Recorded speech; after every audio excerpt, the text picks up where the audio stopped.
Sure. Okay. Okay. Alright. I wanted to know what you guys were watching. Like, I wanted to understand what we were all entering in together. What's it like to watch something like that? Yeah, it makes me always feel weird. I don't know why I did it, but I did just want to have context. Well, the context is already a really incredible, varied career. I wanted to open with a little joke. The internet tells me that your first on-screen credit was Girl in Car in How the West Was Fun. Yes. Do you remember this at all?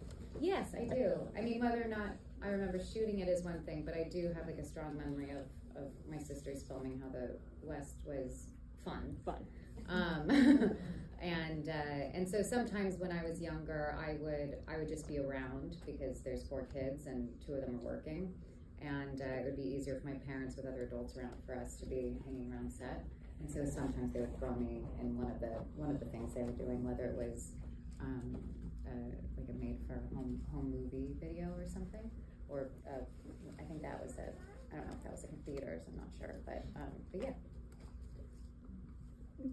At what point did you decide that you might want to do acting professionally? Obviously, you were doing some things with your sisters when you were younger. I know you took a little bit of a break around high school time. Then you go to school. You did a lot of training, which I'm always fascinated by. When did you decide maybe I do want to do this in a more professional capacity? Well, I was always doing it. So I don't actually know when I know when I made the decision to go to college to do it. I mean, I did not pause in high school. I was full on thespian society in my sweater vest. Yeah, we had sweater vests that said thespian society that we're very proud of instead of a sports sweatshirt. And yes, and ballet, and those are things, and dance, singing, my musical theater programs. I even did like children's acting class where most of them were professionals. I just loved it. I couldn't get enough of it.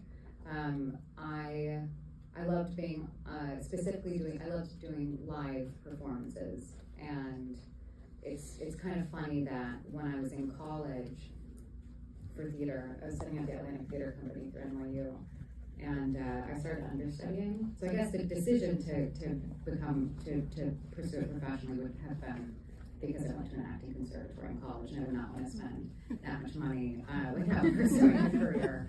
I thought that would have been, that's kind of foolish. But so while I was at the Atlantic Theater Company, because I don't know if you guys are familiar, probably, I assume some of you, but it's a great off-Broadway theater company in New York City, and so I was able to understudy for projects that were coming in through their theater company, and that's how I became part of Equity, and I was still in college, and then that's how I met my agent and started auditioning. And the fact that the first job I ended up getting was for feature and not theater. Theater was much harder to break into. It was a much closed circle, and it wasn't like it is today, where it's very like it's a starry focus, and it used to be like there's like a core theater group that it was hard to get in there, and so it just happened to be film that I started in. When you're looking back at, your school and your training, Splash zone. Ponchos. What are some of the lessons that stuck with you? I think it's really easy in the moment to be like, I'm doing an assignment, I'm doing this play, but not necessarily thinking how 10, 15 years down the line, what you're learning is going to impact your professional career. Like what really stuck with me?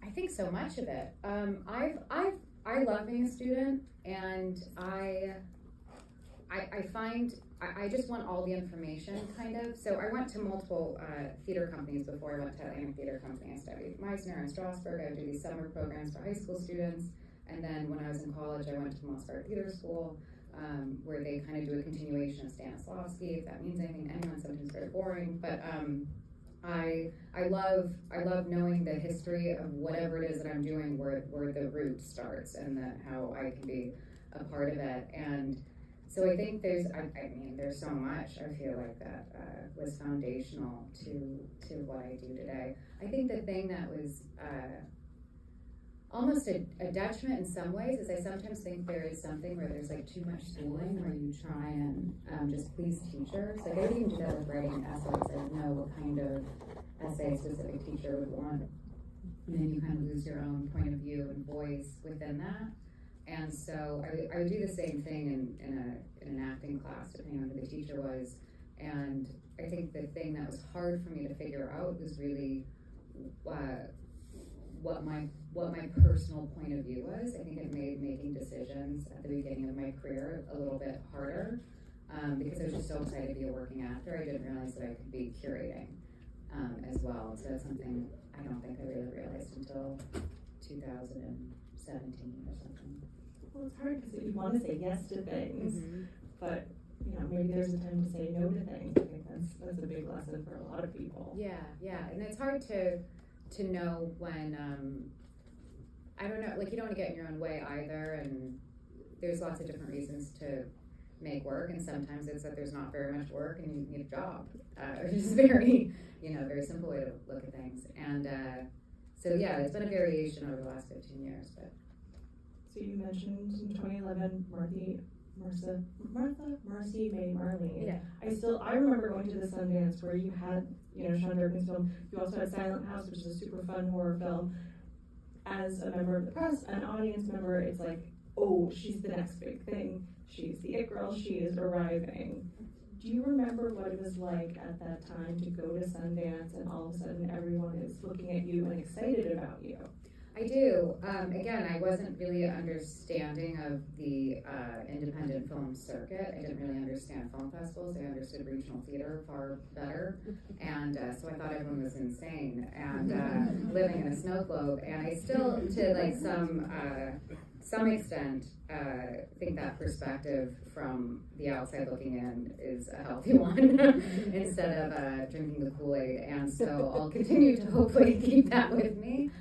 However, I do wish there was a part of me that realized what an opportunity it was, because I think I was a bit too much like, okay, that's nice that you guys think that, but it was an opportunity, and I think only one you can see after having many years of things not going as planned. I got very lucky that my first feature that was released was Martha.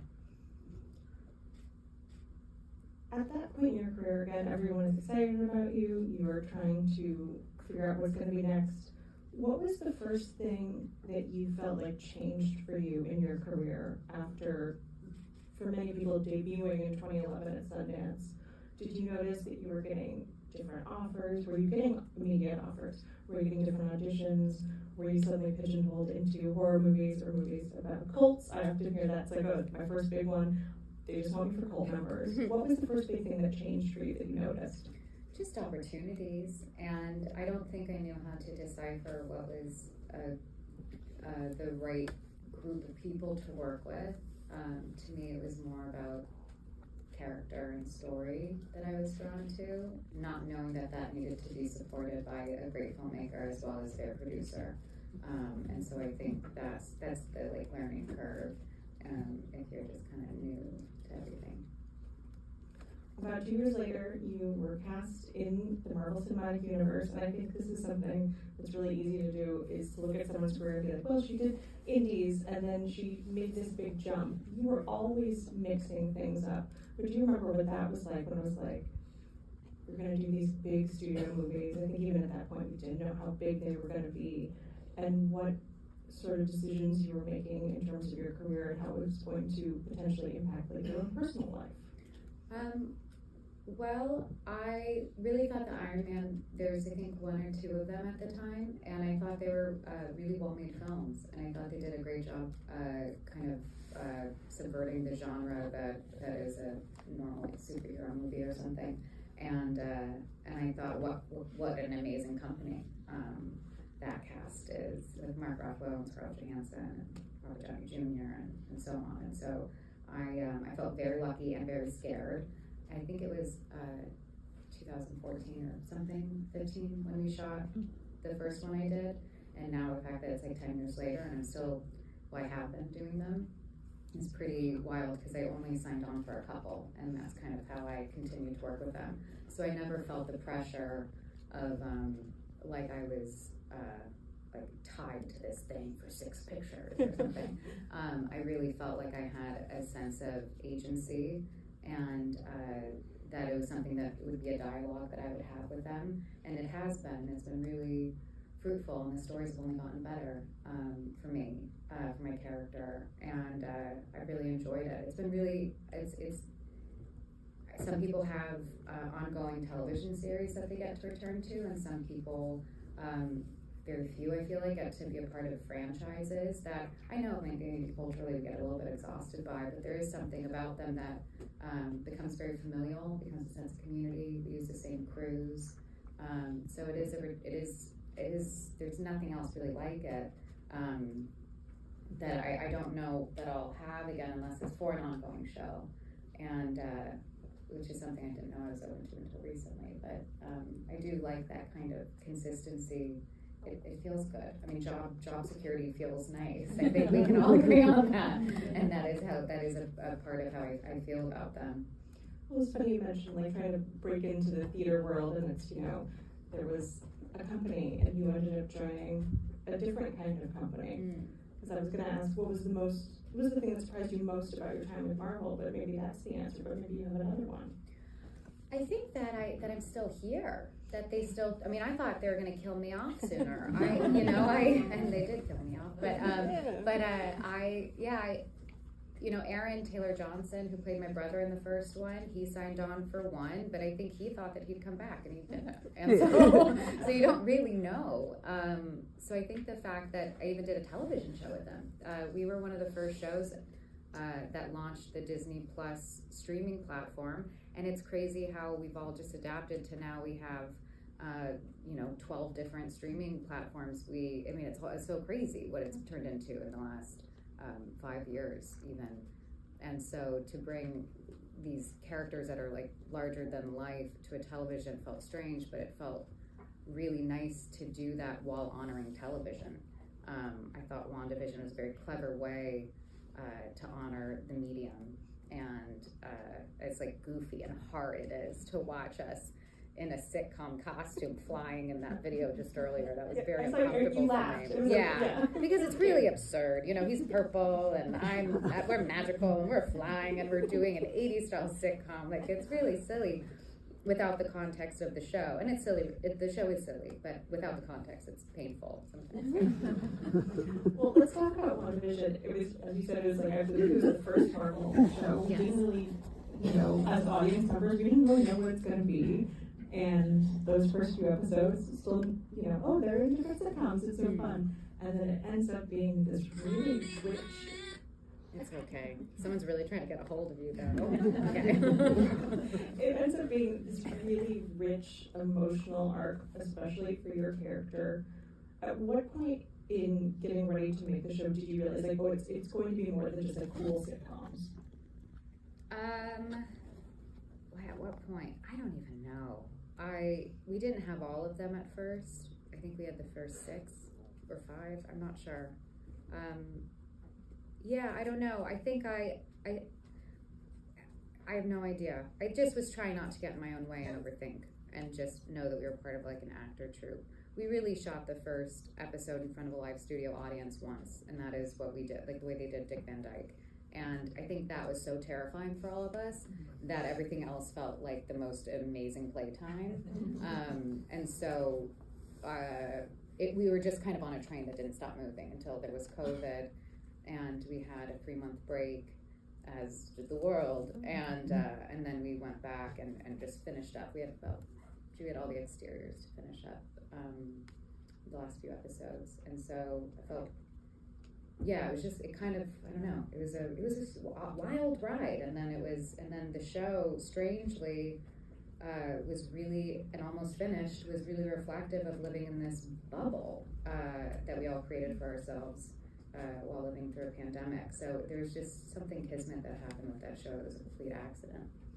I also love the fact that, yes, it's a superhero show, but it's so much about a magical superhero, but a woman's experience and her perspective on life, and I know that sort of stuff is very interesting and important to you as a performer, is that at what point did you realize, oh, this is really tapping into all this stuff that I like so much, maybe not even in the Marvel sphere normally?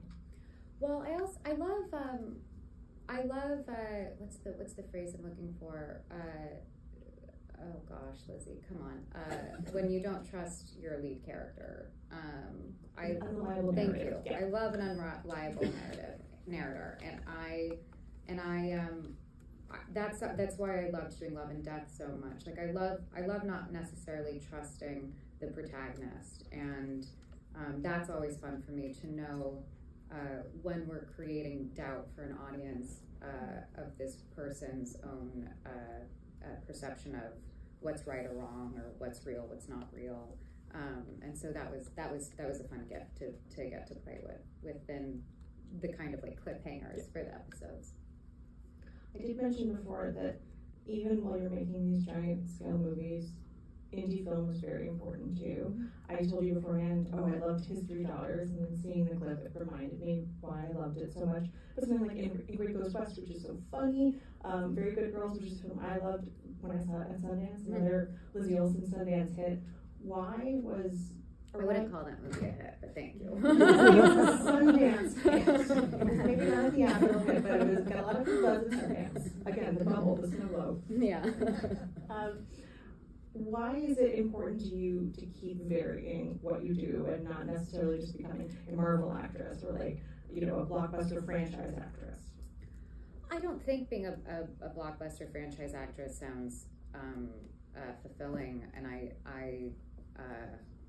I believe in endurance in this job, or in most jobs, and it's about growth, and it's about challenges and continuing curiosity, and I'm saying this really thinking about like any kind of field of work, and I think the moment it feels like you're repeating something, I assume that becomes less interesting, and we become lazy, and I want to continue to be surprised and challenged, and sometimes it's frustrating. Right now we can't figure out how to for the most part, make money from making film because of how it's all changed so much. And so it makes making movies that I really do love and want to have made, it's making it very challenging right now. And so that's been frustrating. So trying to figure out then, like, either I don't really know how to help it because it's kind of just the situation everyone's in.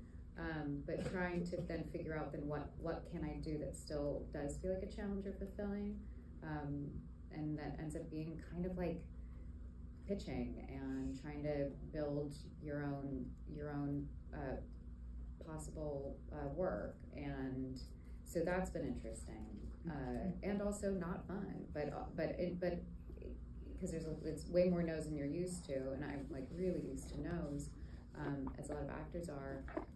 And so, but it's a whole new muscle that you have to develop, and I do like being a part of development. I love script analysis. I love adjusting edits for all scripts that I work on, if a director's and a writer's open to that. And yeah, so it's just about constantly evolving, I think, and kind of going with the changes of our world. Very rapid changes. Yeah, I think for every industry.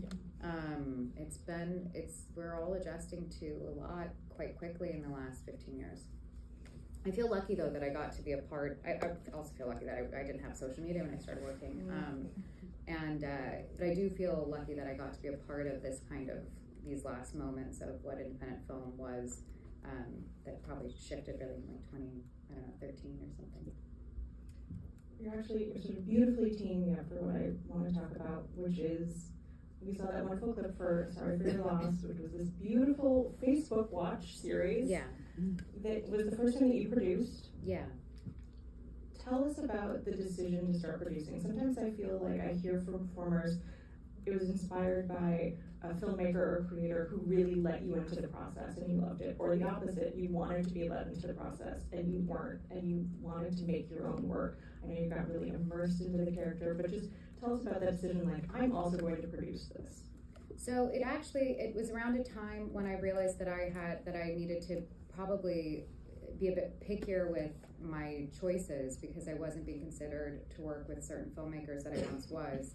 And so what happened was I was sent a spec script, and with the producer and the writer, went like from the ground up. We pitched it, we got a team together, we grew it up together, we cast it together. I was in every stage of making that show. The Facebook thing was first of all to Showtime, and Showtime wanted to keep holding on to it, and so then Facebook just gave us 10 episodes, which doesn't happen that often, so we took it, and they don't even do scripted TV anymore. It was not their thing, and I think that was smart for them. They were very hard to kind of coach along the way of how to make it more visible as one of their first shows, or their first scripted show actually, and the strategy there was I wanted to work with independent filmmakers on each episode, and I got to meet a lot of amazing independent filmmakers making that show, and one of them being Azazel Jacobs, who directed His Three Daughters, who's now a good friend of mine. But if it weren't for that show, he wouldn't have thought of me for His Three Daughters. And so it was quite a strategy, and it was about this idea of like trying to figure out how to create a pivot when you feel like I needed one. I needed one, and so it was amazing to be a part of something from beginning to end, and then it was also amazing to kind of create those opportunities from like a strategy standpoint. What's your favorite part about producing? You were talking about like being in the edit bay and working on the script, but is there something in particular that when you are getting ready to produce something, you like can't wait for this? I love being on set. Anytime I'm on set, I'm a happy person. And I think it's because I like problem solving, and I like advocating for people. And so I like trying to figure out where there's a missing connection and how people are communicating for a couple weeks ahead. Even when I'm not producing, I'm doing that. But I always warn ADs that I'm doing that before we work together. And I want everyone to feel valued, and I want everyone to feel like that. I want them to enjoy their job. We're with each other for 12 to 16 hours, somewhere around there, and that you're not with your family, you're not taking breaks, and it's a lot to ask of people, and so for it to be a bad atmosphere is not cool. So I think when you are a producer, or even when you're not and you are a lead actor, you are allowed to set the tone, and that is what I look forward to. I want people to get into arguments that are about how do we make it better. I don't want anyone having arguments about not feeling respected. I think creative arguments are like delicious, and debates are great. Like I love debating people. But you can only really do that in a healthy way with coming from a place of respect, and so that's what I love most about it. When you're looking for other projects to produce, and maybe just to produce, what are you looking for right now? I look for things and try and create things that are reflecting our culture and society. I think the work that I've been most excited to see recently is doing that in really interesting ways. And whether it's like subversive, whether it's comedy, whether it's even through like the film assessment. I'm not producing, I didn't produce that, but the film assessment, which is this like near future sci-fi, that's this kind of contained world. That felt very reflective of our society and culture and eternity in some ways too. Like I said in this Q&A last night after one of the screenings, that I loved that David Frame's point of view of the afterlife was this kind of like nihilistic sell, just a continuation of the world we've built. But that kind of allows this kind of like unexciting love in a way, this kind of mundane love to be bigger than whatever the afterlife is. Well, so let me do a round of hands again for who saw Eternity last night. Okay, so most of you know what we're talking about. I really enjoyed it. I wasn't here last night. I saw it in the screening room. It was me and 3 other girls, and we laughed a lot. I think it's a great girl movie. but it's very creative and very romantic, and I love the world that David built. Yeah, it's like a giant convention hall. How did you first get involved in this, and at what point were you like, I want to start it and I want to produce it? Oh gosh, how frank do I want to be? We're all friends. Is anyone writing about this? And that's what I read. Marla's like, just don't say anything you don't want to be repeated. It's my fatal flaw as a person. So I read the script and I thought it was really great. No one was attached to it. I met with David, and A24 was already involved. So I knew there was like some financing that it wasn't going to be like too hard to get going. And I thought that if I ever were to do a romantic comedy, I wanted to do a romantic comedy as an 80-something-year-old woman. That felt right to me. And I loved the relationship between Joan and Larry. I thought, well, my husband absolutely will leave this world 90 years old choking on a pretzel. And I related to it. I loved it. I was charmed by it. And then it took a while to cast everything else. So I think about a year later is when we made it.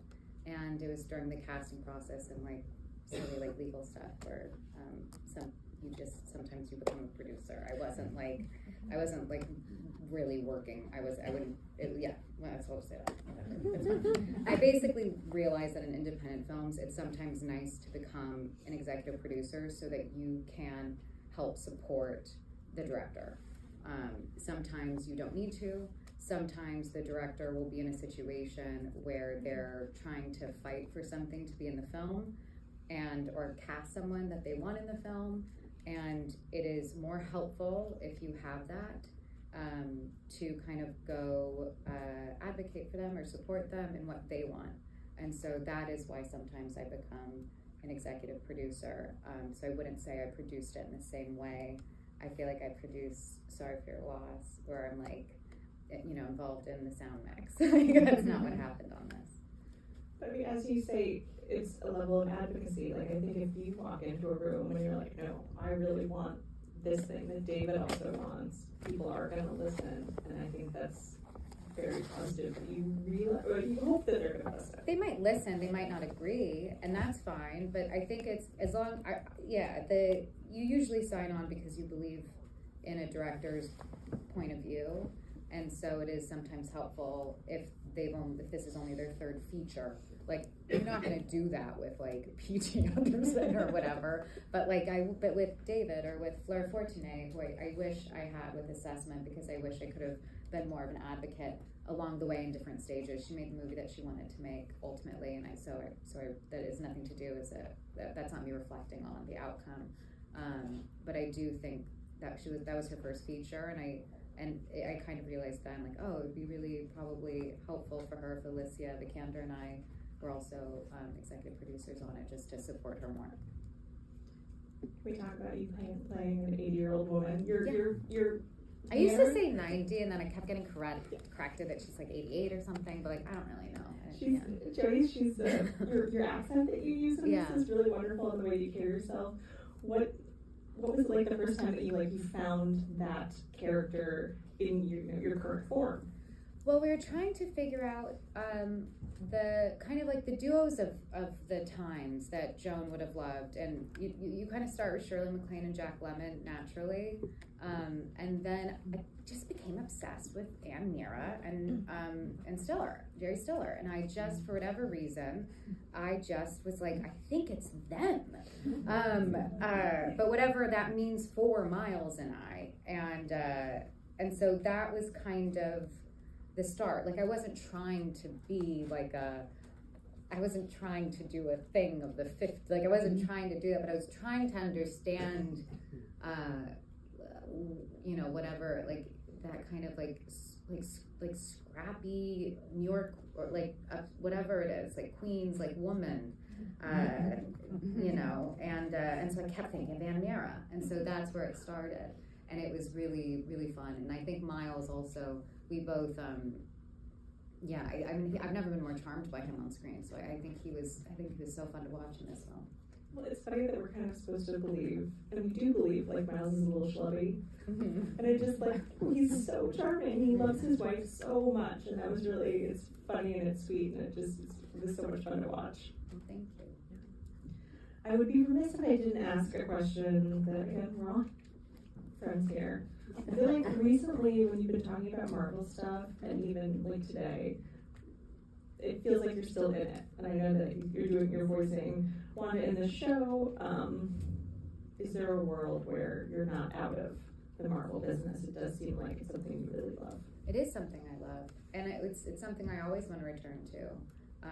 And I think the thing that's been so special about the last 5 years is I've got to do so much with the character that I never thought I would. And so there are still character through lines that have happened in the comics that I would love to do, that I think fans also want to. I mean, these movies aren't for critics; these movies are for fans, and I would really love to kind of service some of those storylines. Who here realizes that Lizzie is also a best-selling author? Oh, wait, no, for children. Well, hold on. No. This is, I'm not a list. She's a best-selling author. Got it. Who knew this? Embarrassing me right now. Okay. You and your husband have co-written 2 books. Yeah. In the Hattie Harmony series. Yeah. But It's a children's book. They're children's books, but they're about really important things. They're about anxiety, and they're also about kindness. She's a worry detective. Yeah. What is It's a like worry a film detective? noir worry What is a worry detective? Do you feel like you're a worry detective? No, I don't. I feel therapied, but not. I feel like I've been given tools that I ignore or choose not to ignore. But the books were really, really fun for us. My husband and I, we were trying to. He had quite a few children's book ideas, and we were playing around with them like in 2019, and then somehow in 2020, a publisher asked us, "Have you guys thought of anything around the anxiety space for kids?" And that was where Hattie Harmony, he very quickly thought of Hattie Harmony. And he has 2 other picture books that are not related, that are his, that one will come out this year and the other next year. And the inspiration behind all of it really was trying to think about like the first piece of art kids are really shown, and it's children's books and storytelling. And I think it was coming from a place of like, how do you inspire curiosity and patience in children when there's so much to be distracted by. And that's where it started. And our goal always with Hattie Harmony was to hopefully make it into a children's preschool show one day, which is something we're actively doing right now, and that's been really fulfilling. This is all a long way of me getting to a question. As a producer, who obviously loves being hands-on, wants to have a good set, wants to be involved, writing, is writing and directing a film something that you're interested in at all? I could see it for you. I think it would be something I might do at some point. Directing is something I really admire so much, so it's hard for me to be like, yeah, I can do that. Like, I find it to be such a true art and talent, and something I respect. And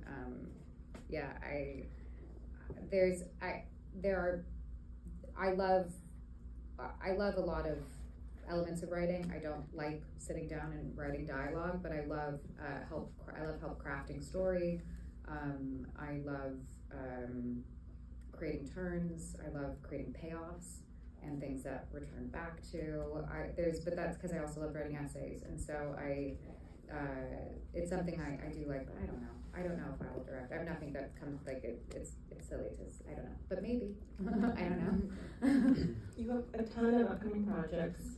Really? Yes. You're like, oh my God. I don't think so. I feel like, well, you at least have 2. You have one that is returning you to working with Sean Durkin. Well, who knows? No, that's a pilot. I've never shot a pilot in my life. No one might. I probably just just do it in the dark. You can do it for a full live audience. Yeah, well, we don't know if it's a real show. So That's just, I made a pilot. You might not ever see it, but I did. And with Sean Durkin, and that was really lovely, who directed Martha, Marks, Me, Marlene. It was, and Will Arbery is a great playwright. He wrote it. It's a great group of people, great cast. J. Smith Cameron, Tony Edwards, Chris Milioti. It's a great group of people. I would really love to make it, but it's not real. What is real? What's I made a movie called Panic Carefully this winter. That is a political thriller starring Julia Roberts, Eddie Redmayne, and Brian Tyree Henry, and that will probably come out, I don't know, sometime mid next year. When you were in this sort of in between time, Yeah. like this is coming out. I don't know if this is actually going to happen. Yeah, it's called A Dark, Dark Hole. What do you do during that time? Well, I pitch a lot of things, and I try and help filmmakers find money to make movies, and that's it. I'm trying to build, I guess. There is an element, obviously, of like unwinding or something, but you can only unwind for so long until you feel like you're a retired 36-year-old, which is never a goal. And so, yeah, so it's just kind of, you try and figure out how much you can, I don't know, create and have some sort of forward momentum. Are you someone who goes to the movies? Or Yes, okay. all the time. What were the last few movies that you've seen that you loved? I saw One Battle After the Other, One Battle After Another, 2 days ago in New York, and I adored it. Well, you mentioned PTA earlier, so I was like, oh, she's seeing. Yeah, it was fresh in mind.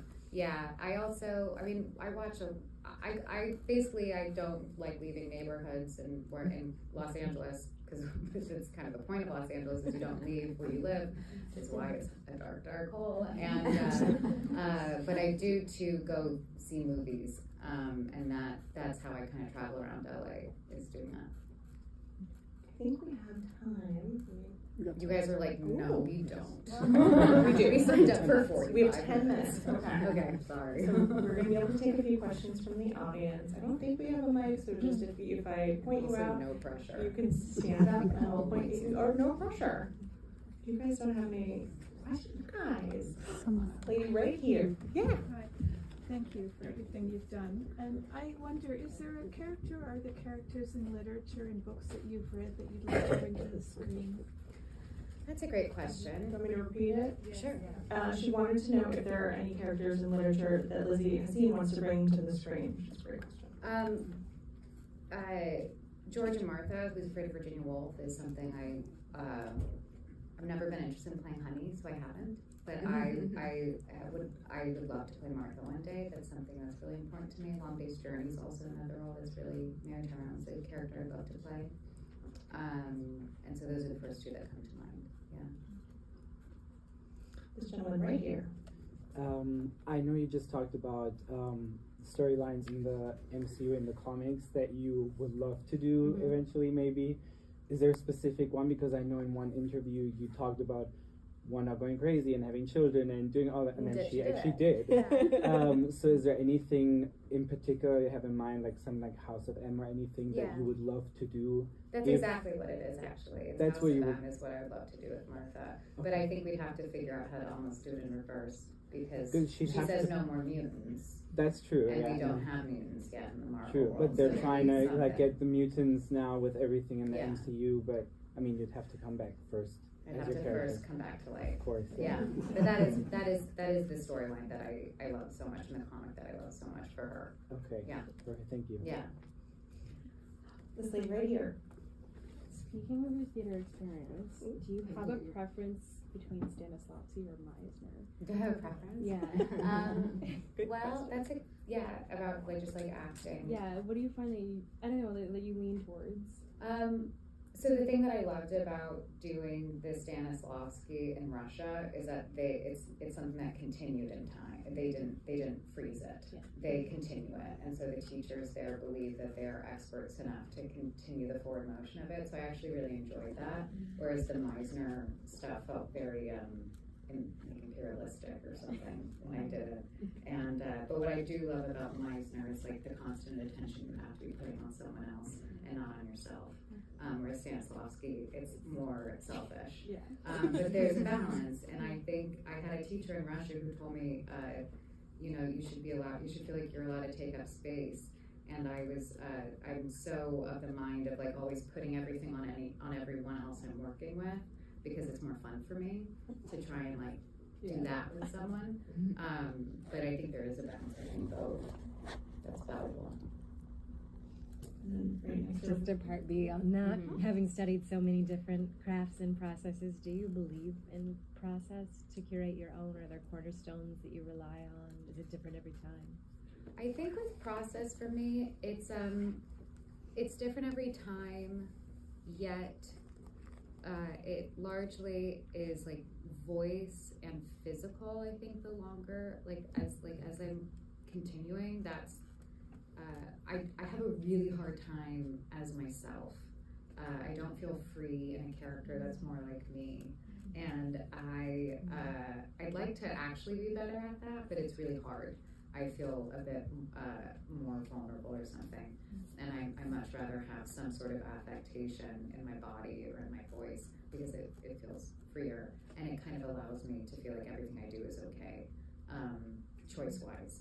And so I think that's kind of the cornerstone of the process. And then it's also, I often work with a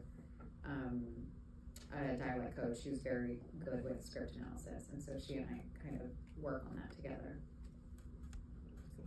This gentleman right here. I was curious. I saw Eternity last night. I thought it was a great movie. Defending Your Life, did that inform any part of that movie? I don't know if Defending Your Life informed David or or Pat, who wrote the concept, and then David rewrote it. But strangely, it wasn't one of the references. I think probably to not draw too many comparisons to it. It wasn't one of David's main references for this film. It was more like A Matter of Life and Death, Avanti, The Apartment. What else? I feel like those were three corners, like those were three really important films for him. Maybe to not lean into Brooks. Yeah. But I always want to lean into Brooks as a person. Yeah. Oh, this right here in the striped sweater. What advice would you give to your younger self when you started your acting career? Advice you would give her younger self with her acting career. I was going to ask that. Good question. I think as I got older, I tried to take up less space. And I continue to try to take up less space. But when I was younger, I was very okay with taking up space. And so I do think there's something to be said about being okay to take up space as you get older. If that means anything to you. I feel like we get everyone. I don't know. I think you guys. Okay, great questions. I guess my closing question will kind of spin off that one. Was there advice that you didn't take, and you're happy you didn't take? Oh, gosh, like there's advice I didn't take all the time. Whether or not I was right, I think it was usually foolish I didn't take it. So I don't have a clear answer for that one. Yeah, I ignore advice, and then but I don't also ignore advice. I'm not that stubborn, but yeah, I don't know. Sorry, that's a horrible way to end. Is there advice you didn't take that you're happy you took? Again, I'm going to end this weirdly. Someone told me, some advice that someone told me, I don't know, I'm really sorry. I'm bad with the advice game. Every time someone asks me that, I really don't know how to answer it, and I get so uncomfortable. Honestly, it's your talk. How do you want it? I just want to end by thanking everyone. I mean, I find it so annoying to hear my voice talk for an hour, so I really appreciate you all being here and sticking with it. It was a long chat, but I do appreciate you guys coming out on this beautiful, beautiful, beautiful, beautiful Saturday, so I hope you enjoy the rest of your day today. Yes.